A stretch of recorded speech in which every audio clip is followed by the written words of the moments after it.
English and Malay, but essentially to thank the voters, and I consider this as a very defining moment in our history,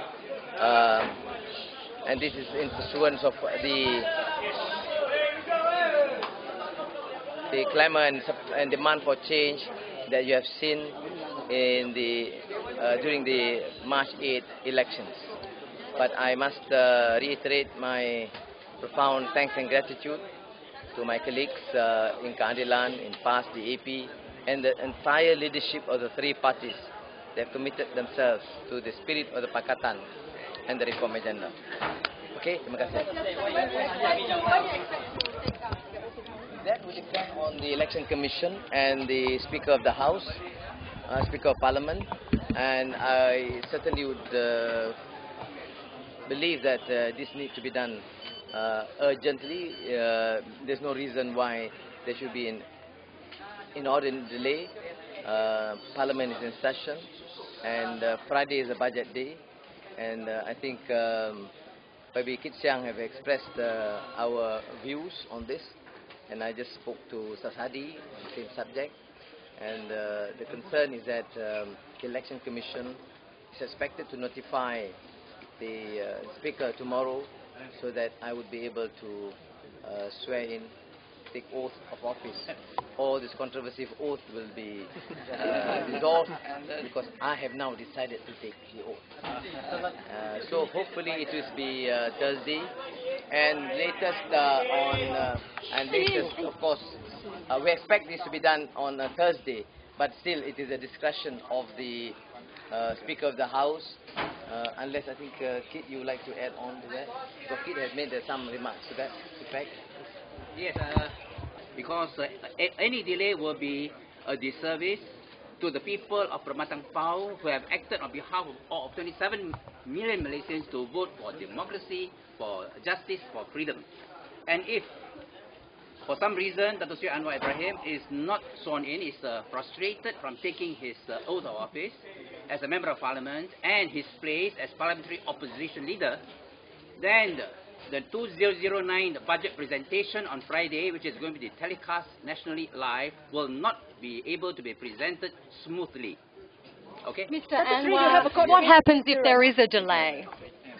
Well, as Pabi Kit Siang said, and I have discussed this with Keadilan PAS and the AP leaders, there is no reason for this delay. There has been even a precedent, as alluded to earlier, that democratic process must be observed, the people's sentiments has been expressed and must be respected. What happens with the sodomy charges when you're opposition leader? How does that case go forward? There's no case as far as I'm concerned. There should not be a charge in the first place.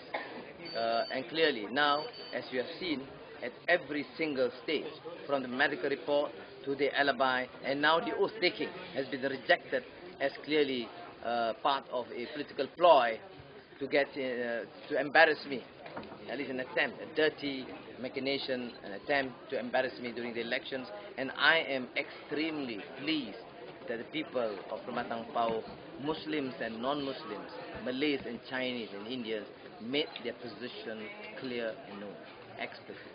What about the defections? Yeah.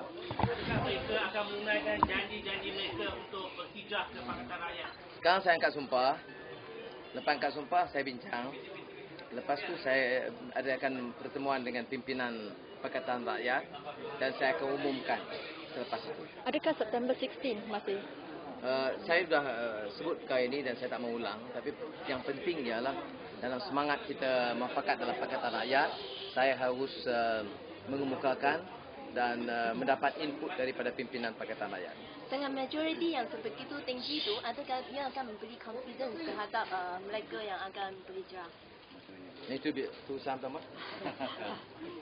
First, we feel very proud with the result. Secondly, this is a very clear signal for fundamental change, and people want unity, justice, and also economic reform. So we will move forward for sure.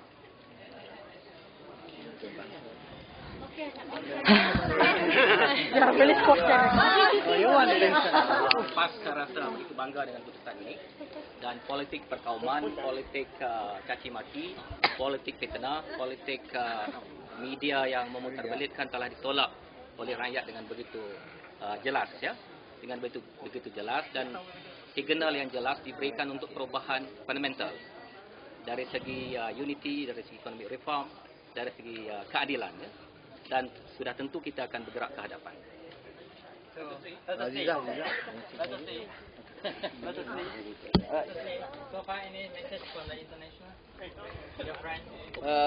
Saya ucap terima kasih dalam masa singkat, walaupun pengumuman belum rasmi, tapi kawan-kawan saya dari Arab, dari Turki, dari ASEAN telah melahirkan rasa gembira mereka, dan saya juga ucap terima kasih kepada mereka. Now, my friends and colleagues from the Middle East, Turkey, ASEAN, Europe, and the States have expressed their happiness and rejoice at the hearing of the initial preliminary results.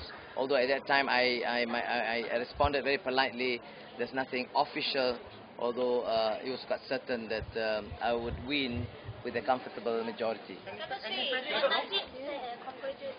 you as winning the by-election, and say that this shows that the democracy is pretty alive in Malaysia. I thank him for the congratulatory remark, and I would also probably respond to what Dato' Husam has said, that this should be considered a major lesson, that in any election or by-election, the issue must be on the agenda and issue of policies. Stop these malicious, scurrilous personal attacks and racist remarks and campaign.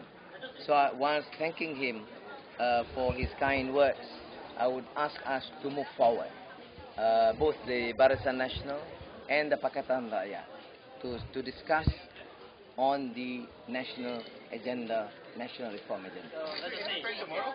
Pardon? Probably catch up with some sleep and then get back to Kuala Lumpur.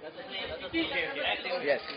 Will you make public appearance? No, I've said that already the process will continue, but as I've already promised my friends and colleagues in the Pakatan Rakyat leadership, I would then try getting consensus on the date in the next few days, probably to convene an immediate meeting.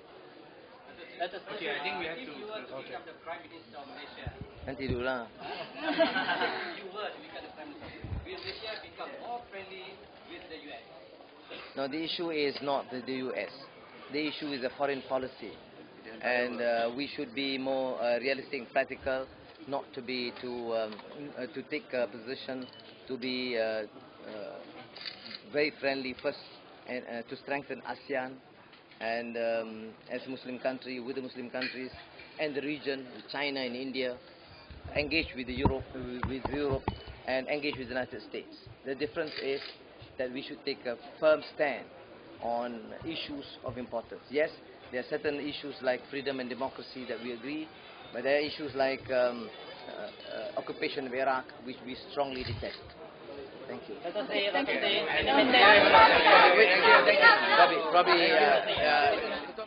They want to look at issues relating to the economy, issues relating to having a better life for the people, issues relating to justice.